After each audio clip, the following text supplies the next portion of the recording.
अच्छा जी, तो ऑब्जेक्ट हो गया हमारा। तो इसके बाद आता है जी कॉम्प्लीमेंट। कि कॉम्प्लीमेंट होता है हमारे वर्ब या लिंकिंग वर्ब वगैरह जो है उसको, जो भी चीज़ कंप्लीट कर रही है या ऐड उसमें चीज़ कर रही है कुछ भी, उसको हम कॉम्प्लीमेंट कहते हैं। जुमले के अंदर ही ये भी प्रेजेंट होते हैं। अब देखें ना, अल्फाज के यूजेज पे है। अभी किसी ने पूछा था जी कि नाउन जो है वो क्या ऑब्जेक्ट के तौर पे यूज नहीं हो सकता? जी बिल्कुल हो सकता है, बिल्कुल यूज हो सकता है। नाउन जो है आई सेंड, या फिर I gave my bike to Itza. ठीक है, मैंने इट्जा को अपनी बाइक दे दी। तो इसमें इट्जा जो है वो ऑब्जेक्ट भी है और वो नाउन है, वो किसी का नाम है, प्रॉपर नाउन है। तो वो एज एन ऑब्जेक्ट यूज हुआ है। वो उसके यूजेज पे है कि भाई वो सब्जेक्ट के तौर पे यूज हो रहा है या फिर ऑब्जेक्ट के तौर पे यूज हो रहा है। समटाइम्स नाउन जो है वो एज ऑब्जेक्टिव, एडजेक्टिव भी, सॉरी एडजेक्टिव जो है एडजेक्टिव के तौर पे भी यूज हो जाते हैं। फॉर एग्जांपल अब जो प्रॉपर एडजेक्टिव जो उसकी टाइप है वो इसी चीज के बारे में है भाई, कि किसी का नाम या फिर किसी की कोई नेशनैलिटी वगैरह आप एज एन एडजेक्टिव या एज अ क्वालिटी उसको लेके अपने नाउन को क्वालिफाई करते हैं। ठीक हो गया? So this is how it works. Complement पे आ गए हैं हम जी। कॉम्प्लीमेंट क्या है? अच्छा, सब्जेक्ट और प्रेडिकेट जो है वो दोनों की तीन तीन टाइप्स हैं जी। सिंपल, कंप्लीट, कंपाउंड वगैरह ये आपसे पूछी नहीं जाएंगे। अगर पूछता है तो सिंपल जो है वो मेन एक वर्ड वाला जो है, वन वर्ड वाला कौन सा है भाई? वो आया for example, a great leader never leaves his nation in lurch. ठीक है, अजीम लीडर जो अपनी नेशन को तनहा नहीं छोड़ता। तो इसमें अ ग्रेट जो है वो अलहदा से, लीडर है जो कि मेन चीज है। मेन जो हमारा वर्ड है, एक वर्ड अगर मैं कहूँ तो वो लीडर है जो कि मेरा सब्जेक्ट है। लेकिन अ ग्रेट जो है उसके साथ मिल के वो पूरा हो जाएगा मेरा कंप्लीट सब्जेक्ट। ठीक है, यही चीज आपकी इधर पीडीएफ में लिखी हुई है, ये पढ़ लीजिएगा। चीजें जो पढ़नी है वो आप इधर से पढ़ सकते हैं, कोई इशू नहीं। लेकिन मैं रिकमेंड ये करता हूँ कि आप बजाय ये कि इन सारों की अलग-अलग से टाइप्स में जाए, आप इनके क्वेश्चंस हल करें। जस्ट उनकी ओवरव्यू लेके उनकी डेफिनेशंस जो है वो आपको सही से पता होनी चाहिए। बाकी चीजें जो है वो बात की। ठीक हो गया? और कंपाउंड जो है, जब दो या दो से ज्यादा नाउन से आप सब्जेक्ट बनाते हैं तो वो आपका कंपाउंड सब्जेक्ट बन जाता है। सिमिलरली प्रेडिकेट भी है। अच्छा जी, कॉम्प्लीमेंट पे आते हैं। कॉम्प्लीमेंट क्या है जी? अ नाउन और adjective used to complete the meaning of a linking verb. ठीक है, अब इसकी एग्जांपल उसने लिखी हुई है जी, शी सीम्स प्रिटी। ठीक है, अब इसके पहले उसने लिखा है जी कि नाउन या फिर एडजेक्टिव, ए नीचे नाउन या एडजेक्टिव, ऐसा नाउन या एडजेक्टिव जिसको हम यूज करें ताकि लिंकिंग वर्ब जो है उसका मीनिंग कंप्लीट हो जाए या उसमें कुछ हम ऐड कर दें, वो हमारा होगा कॉम्प्लीमेंट। ठीक है जी, वो कॉम्प्लीमेंट है। फॉर एग्जांपल अब शी, वो सब्जेक्ट है जी। सीम्स, अब जो है सीम हमारा वर्ब है। ठीक है, वर्ब या लिंकिंग वर्ब। प्रिटी, अब प्रिटी जो है वो प्रिटी उसको नहीं कह रहा कि she is pretty, she seems pretty. Seems, seems आपका लिंकिंग वर्ब आ गया, उसके साथ ये चीज उसको कंप्लीट कर रही है, कॉम्प्लीमेंट कर रही है कि भाई वो क्या है, वो किस तरह से दिख रही है। शी सर इसकी सीम्स प्रिटी। सर इसकी एग्जांपल ये भी हो सकती है, जैसे like Ali goes to school, आगे डेली कुछ सेंटेंस कंप्लीट करने के लिए, उसकी कंप्लीट सेंस देने के लिए, कंप्लीशन के लिए। जी जी, बिल्कुल बिल्कुल। लेकिन वो आगे फिर देखे ना, अब अगर आप इन चीजों की एग्जांपल्स लेना शुरू कर देंगे ना, ज्यादा इन चीजों के ऊपर फोकस करेंगे, फिर आप एडवर्ब और एडजेक्टिव के ऊपर जाकर कंफ्यूज हो जाएंगे। क्योंकि डेली जो है अब वो एडवर्ब ऑफ टाइम भी है।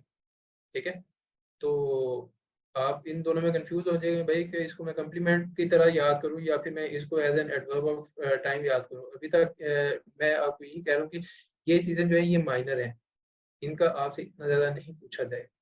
फ्रेज है, फ्रेज क्या है कि जिसका जो है ना पूरी सेंस हो सर या पूरा जी। सर कॉम्प्लीमेंट और एडजेक्टिव सेम सेम नहीं है सर?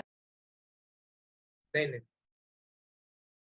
ये कॉम्प्लीमेंट जो है लिंकिंग वर्ब का जो मीनिंग है उसको पूरा कर रहे हैं या उसमें ऐड कर रहे हैं, लिंकिंग वर्ब का।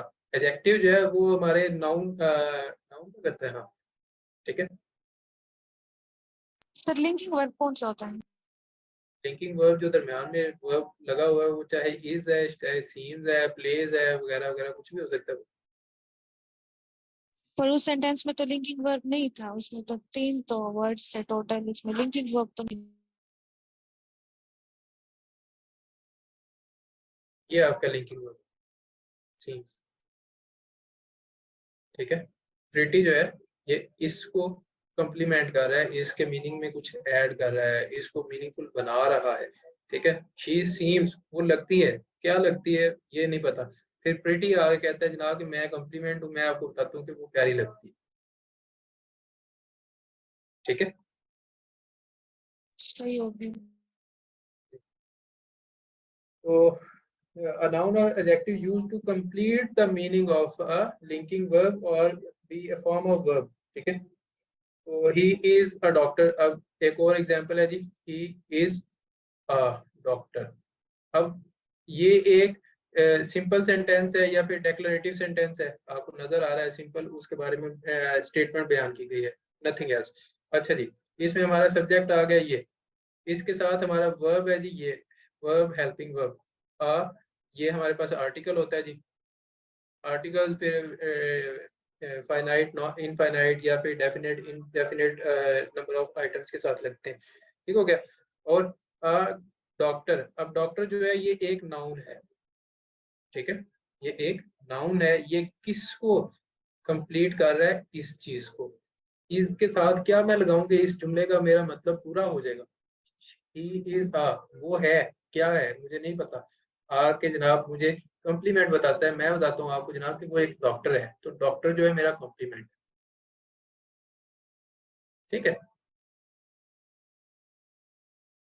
सर। लिंकिंग तो इन एडिशन वाले हुए ना, लाइक फर्दर नहीं हुए ना, या सर कॉम्प्लेक्स कंपाउंड आइडेंटिफाई करना होता है, या डेफिनेशन आइडेंटिफाई करना होता है जी। सर सर को बीच में कट न किया करें काइंडली जी, मेहरबानी। सीम्स में वर्ब नहीं है, सीम्स जो है वर्ब है ना, सीम्स वर्ब की अब पहली फॉर्म है, प्रेजेंट इंडेफिनिट में है। सीम जो है वर्ब होता है, नजर आना, दिखना, बज़ाहिर। सर लिंकिंग तो इन एडिशन टू वाले हुए ना, नहीं नहीं नहीं नहीं नहीं, नहीं।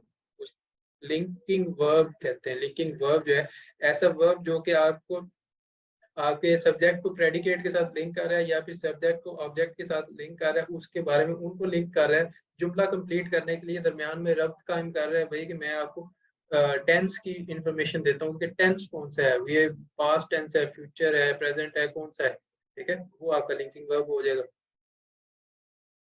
मेरी जितनी अंडरस्टैंडिंग में उसके मुताबिक बताऊंगा। मैं पीएचडी या मैं इंग्लिश नहीं हूँ, मैं सादा सा एक इंजीनियर, बट जितनी मैंने अंग्रेजी पढ़ी है, जितनी मेरी समझ में आती है, मैं उतनी आपको करवा दूंगा। तो आई होप कि ये शी सीम्स प्रीटी और ही इज अ डॉक्टर वाली एग्जांपल से आपको समझ आ गई कि कॉम्प्लीमेंट क्या होता है, ठीक है। मैं इसको डिलीट कर रहा हूँ जी, और आगे चलिए जी। आगे आते हैं फ्रेज पे। फ्रेज है जनाब के जिसका कुछ मानी तो हो, लेकिन वो नॉट अ कंप्लीट सेंटेंस, पूरा मानी ना हो या कंप्लीट सेंटेंस ना हो। For example, into the woods, लकड़ियों में, जंगल में। For example, on the road, सड़क पे, क्या है, उसके आगे पीछे कुछ भी नहीं है कि उधर एक्सीडेंट हुआ या सड़क पे एक बंदा छोले लगा के बैठा हुआ, नहीं पता हमें, ठीक है। सिर्फ ऑन द रोड ये एक फ्रेज है।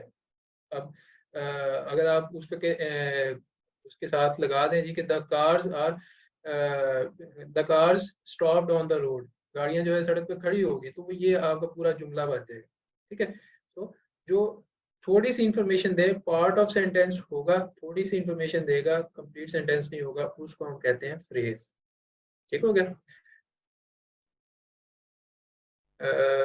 मेन वर्ब बोला है सर। अब पता नहीं आपके मैसेजेस जो है सारे मिक्स हो रहे हैं, मैं बाद में क्वेश्चंस या चीजें देखेंगे, अभी आप जरा मेरी बातों पे थोड़ा सा तवज्जो दें। फ्रेज का मैंने आपको समझा दिया, इसमें अगर कोई कंफ्यूजन है तो पूछ लें।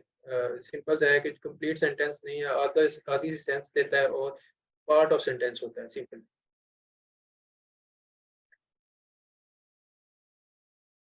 जी अच्छा जी, क्लॉज जो है ये ऐसा एक सेंटेंस जो कि किसी बड़े सेंटेंस का पार्ट होता है, ठीक है। ये सेंटेंस, इसको मैंने थोड़ा बड़ा लिखा है, कह लें कि जी ये अगर वेन डायग्राम में बनाऊं सेंटेंस की, तो उसके अंदर क्लॉज इस तरह से हो सकती है, ठीक है। It is part of sentence, ये उससे बाहर नहीं होती, और ये खुद भी एक सेंटेंस ही होगा, खुद भी एक सेंटेंस होगा और ये उसका पार्ट होगी। लेकिन अगेन उसके अंदर आप उसके सब्जेक्ट के साथ या मेन सब्जेक्ट के साथ किस तरह से उसको लिंक करते हैं, उसका मतलब उस लिहाज से चेंज हो सकता है। वेयर वी स्टडीड, हम कहाँ पढ़ते थे, या where we use to study, हम कहाँ पढ़ते थे, ठीक है। ये हमारी इंफॉर्मेशन है या फिर हमने वैसे देखा है। लेकिन अगर मैं उसको मैं अपने जुमले के साथ अटैच कर दूंगा तो फिर मैं उसको उसका मतलब जो है चेंज कर सकता हूँ। अच्छा जी, main verb and linking verb में क्या डिफरेंस है, अब ये जब वर्ब वाला लेसन आएगा उसमें डिस्कस करेंगे। नेक्स्ट लेक्चर जो होगा लाइक नेक्स्ट मंडे को, उसमें हम वर्ब पढ़ेंगे, होपफुली उसमें क्लियर हो जाएगा। ना भी क्लियर हुआ तो वर्ब के वर्ब या लिंकिंग वर्ब, हेल्पिंग वर्ब वगैरह इस तरह की चीजें वो पूछता भी नहीं, ठीक है। तो हमने क्या सीखा, ऑब्जेक्ट, कॉम्प्लीमेंट, फ्रेज, क्लॉज, सारे हमने डिस्कस कर लिए। क्लॉज जो है, अब इसकी एग्जांपल्स उन्होंने दी हुई जी। This is the school where we studied, ये वो स्कूल है जहाँ पे हम पढ़ते थे। अब इसमें अगर देखें तो वेयर वी स्टडीड जो है ये एक अलग से जुमला बन सकता है, ठीक है, लेकिन वो एक दूसरे जुमले का पार्ट है। अब इसमें वेयर वी स्टडीड एक सब्जेक्ट भी है, ऑब्जेक्ट सॉरी वर्ब भी है। सो ये जुमला एक अलग से बन सकता है, उसका लाइक आपकी उसको मे बी थोड़ी सी कंस्ट्रक्शन चेंज करनी पड़े, but it can still be sentence on itself. लेकिन जब वो किसी दूसरे जुमले का पार्ट है, छोटा पार्ट है एक बड़े जुमले का, तब हम उसको कहते हैं ये क्लॉज है, ठीक है। क्लॉज की जो टाइप्स होती हैं, इंडिपेंडेंट क्लॉज और डिपेंडेंट। तो इंडिपेंडेंट कौन सी है, जो कि ऑन इट्स ओन एग्जिस्ट कर सकती है, या फिर उसको उसका कंप्लीट मीनिंग लेने के लिए आपको उसको दूसरे के साथ जोड़ने की जरूरत नहीं पड़ती, उसको हम कहते हैं जी इंडिपेंडेंट क्लॉज है, ठीक है। और डिपेंडेंट क्या है कि जो जिसका आधा मीनिंग जो है हमें दूसरी क्लॉज से मिलता है, ठीक है। अब इस वक्त मुझे इसकी एग्जांपल जहन में तो नहीं आ रही, कोई आई तो मैं आपको जरूर दे दूंगा। लेकिन अभी के लिए आप इसको इतना देख लें, क्लॉज की दो मैंने आपको टाइप्स करवाई हैं, और क्लॉज क्या होता है, एडवर्ब सॉरी कॉम्प्लीमेंट, फ्रेज वगैरह, ये सारा आपको बताया गया है, ठीक है जी। अभी तक कोई कंफ्यूजन जी, कोई क्वेश्चन नहीं है, आगे चलें।